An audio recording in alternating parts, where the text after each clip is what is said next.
셀트리온이 외국계 증권사에서 좀 부정적인 리포트를 내서 그 뒤로 주가가 많이 하락을 했는데 셀트리온이 또 바로 대응을 했습니다. 셀트리온은 제가 오랜 기간 봐온 업체인데 이 업체에 대해서 느끼는 의문점은 왜 이렇게 주가에 민감할까 이런 생각이 듭니다. 뭐 자기 기업에 대해서 애널리스트가 부정적인 의견을 낸 걸 좋아하는 기업은 전 세계에 어디도 없겠지요. 그런데 유독 셀트리온 같은 경우는 뭐 부정적인 리포트가 나올 때마다 혹은 무슨 공매도 때문에 뭐 회사 경영이 어렵다는 얘기를 뭐 대표이사가 직접 방송에 나와서 할 정도로 굉장히 주가에 그 민감하게 반응하는 그런 업체입니다. 자, 오늘은 이 셀트리온이란 업체에 대해서 좀 말씀을 드릴 텐데, 저는 이 업체의 호불호를 떠나서 이 업체에 투자하고 있지 않습니다. 그 이유를 말씀드리도록 하겠습니다. 제약사들이 연구개발 활동을 많이 합니다. 신약을 개발하건 카피약을 만들건 연구개발 활동을 많이 하는데 연구개발 활동 과정에서 비용이 발생을 합니다. 근데 그 비용을 그냥 비용으로 떨어버리지 않고 이것을 무형 자산으로 옮겨서 계상하는 경우가 있습니다. 좋은 의도로 말씀드리면은 기업의 연구개발은 그것이 단기적으로는 비용이지만은 장기적으로 매출과 이익으로 이어지기 때문에 그것을 한 해에 비용으로 처리하지 않고 무형 자산으로 놔뒀다가 나중에 그게 상품화에 성공하면은 그 무형 자산으로 놔둔 그 금액을 매출로 계상하는 그것은 뭐 그 취지는 굉장히 긍정적으로 생각을 합니다. 그러나 좀 나쁘게 생각을 한다면 모든 제약사들이 연구개발 활동을 하는데 연구개발 활동을 하는 모든 금액이 다 매출로 이어지지는 않지 않습니까?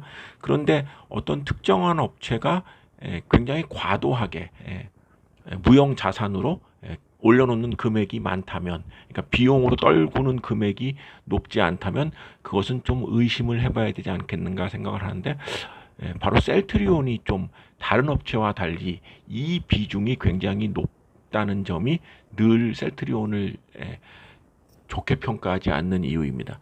자, 지금 보시면은 셀트리온의 연구개발비 지출 현황이 나옵니다. 지금 이 내용은 네이버 증권 화면에 들어가면은 종목 분석에서 기업 개요 부분을 클릭을 하시면 중간쯤에 셀트리온뿐만 아니라 모든 업체가 연구개발비와 무형자산 처리의 내역을 게시하도록 되어 있습니다. 네이버로 쉽게 보실 수도 있고 전자공시 시스템에 보시면은 여기 표시가 되어 있죠. 사업 내용에서 연구개발 관련된 섹션을 모든 제약사는 따로 두게 되어 있습니다. 그래서 공시를 하게 되어 있으니까 참고를 하시면 될 텐데 지금 보시면은 2020년 상반기에 셀트리온이 연구개발비 중에 무형 자산으로 처리한 게 795억입니다. 전체 연구개발비는 1419억 원이 됩니다. 그러니까 절반이 넘는 금액을 무형 자산으로 처리를 한 것이죠. 근데 셀트리온은 과거에도 2017년부터 보시면 알겠지만 매년 뭐 2천억 원이 넘는, 뭐 많게는 3천억 원이 넘는 그런 연구개발비를 지출을 하고 있는데 무형자산 처리 금액이 늘 1,900억 원 내외 정도, 굉장히 많은 부분, 그러니까 연구개발비의 거의 절반 이상을 무형자산으로 그 처리를 해 왔습니다. 뭐 좋게 얘기한다면은 이제 뭐 예를 들어서 2019년에 무형자산으로 처리한 1,896억 원이 이제 앞으로 매출로 이어지면은 뭐 문제될 게 없겠죠.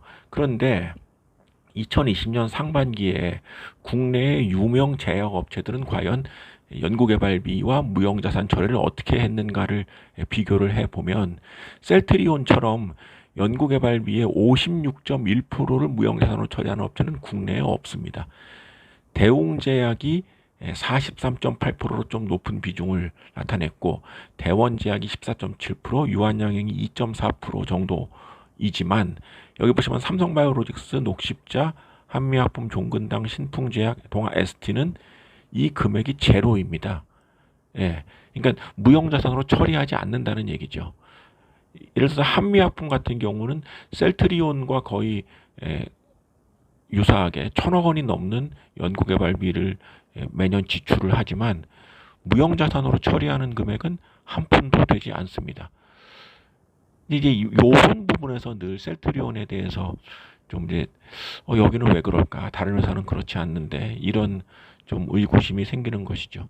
그러다 보니 셀트리온이 지금 2020년 2분기 영업이익률이 42.4%입니다. 영업이익률 42.4%는 제약업체뿐만 아니라 국내 모든 상장기업을 통틀어서 거의 최고 수준입니다. 그런데 같은 기간 주요 제약사 영업이익률을 보면은 셀트리온과 사업 규모가 유사하다고 보이는 삼성바이오로직스가 26.4%, 셀트리온의 뭐 거의 절반 정도밖에 되지 않고 대웅제약이나 동아 ST는 지금 영업이익률이 2분기에 마이너스를 기록하고 나머지 국내 업체들은 지금 한 자릿수대의 영업이익률을 기록하고 있습니다. 물론 업체마다 좀 상황이 있겠고 2분기에 좀 특이한 일들이 발생을 해서 이런 경우가 있겠지만은 셀트리온이 2020년 2분기 영업이익률은 특별하게 실적이 좋은 게 아닙니다. 셀트리온은 늘 대단히 높은 영업이익률을 지속하고 있는 그런 업체로 유명합니다. 매년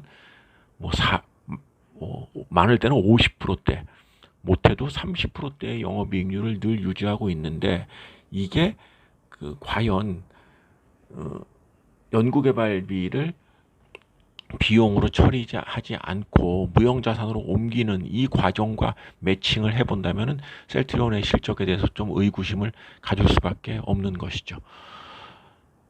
하나 긍정적으로 볼 수 있다면 올해 2020년 상반기, 비록 상반기이긴 하지만 무형자산 처리의 규모가 과거에 비해서 그 비중이 조금 줄어들었고 앞으로 셀트리온이 지속적으로 연구개발에 성공하고 무형자산으로 처리하는 그 규모가 줄어든다면 이 문제는 뭐 클리어하게 정리가 될 것입니다. 그러나 적어도 다른 업체와는 너무 다른 그런 회계 처리 방식에 대해서 의구심을 갖는 것 또한 당연하다. 이렇게 볼 수가 있겠습니다. 따라서 셀트리온의 실적은 이 무형자산을 어느 정도 처리를 하느냐, 연구개발비를 다른 업체처럼 그냥 비용으로 떨어내지 않고 절반 이상을 그러니까 비용으로 떨어내는 거는 절반이 안 되는 그렇기 때문에 영업이익률이 높은 게 아닌가 하는 의구심, 이 의구심에 대해서 셀트리온이 현명하게 대답을 할 수 있다면 저희도 역시 투자를 하겠습니다만은 아직은 그런 의구심에 대해서 해소되지 않았다라고 생각을 하기 때문에 셀트리온에 투자하지 않는다. 이렇게 말씀을 드리겠습니다. 앞으로도 제약업체를 평가하실 때 업체가 발표하는 실적도 중요하지만 실적만큼 중요한 게 바로 이런 연구개발비 지출 현황이라는 것을 참고하시고 뭐 네이버의 이 기업 개요에서 쉽게 볼 수 있기 때문에 이 추이를 꼭 체크를 해보시는 것도 좋겠다 생각을 합니다.